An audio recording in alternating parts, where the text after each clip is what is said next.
Gave birth to her first child at the age of 12. Recorded her first album at the age of 14. Dropped out of high school her sophomore year. Would go on to hold honorary degrees from some of America's most prestigious universities. Welcome to Bespoke Folks and Tales, where we combine the entertainment of storytelling with the fun of trivia. We tell trivia stories inside out. Do you know who I'm talking about? Let's go! Lady Soul stood on the stage and beamed out over the audience. Cell phones raised in unison to catch a snapshot of her. Of the 8 or so people receiving an honorary doctorate that day, including a former president, a sitting governor, a best-selling author, and an attorney that helped to bring about the civil rights movement, The Voice received a noticeably more enthusiastic round of applause than the others on the stage that fine day. But life hadn't started out auspiciously. Life had been hard in 1942 Memphis, Tennessee. Her parents had a troubled marriage and would divorce while she was a young child. Her mother would ultimately pass away from a heart attack before this whippersnapper could turn 10 years old. Before her 13th birthday, she would give birth to her first child. Her second would come 3 short years later.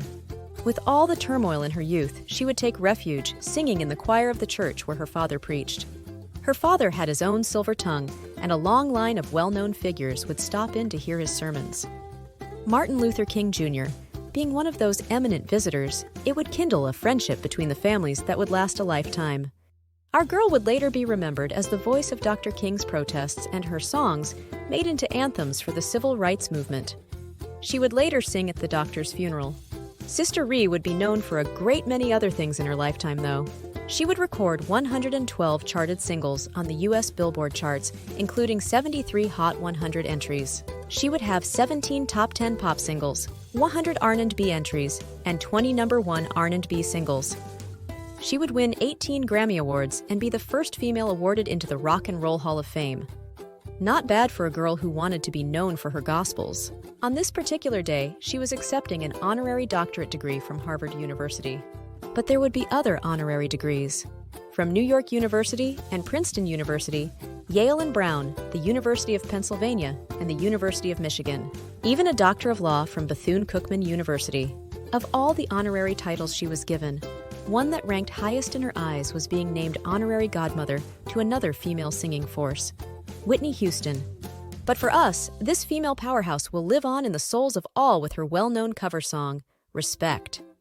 While my own shower rendition of Natural Woman can move one to tears, Barack Obama would write he was moved to tears by Aretha for more sincere reasons. Nobody embodies more fully the connection between the African-American spiritual, the blues, R&B, rock and roll, the way that hardship and sorrow were transformed into something full of beauty and vitality and hope. American history wells up when Aretha sings. Indeed, Aretha Franklin will forever be known for the power, the soulfulness, and versatility of her music abilities. While she may have performed for the late Queen Elizabeth, Aretha Franklin will be remembered as a queen in her own right, the Queen of Soul. At what point did you know who I was talking about? Drop me a comment below if you knew it was Aretha Franklin, and I'll see you next time on Bespoke Folks and Tales. If you enjoyed this story, you'll love this one. Check it out!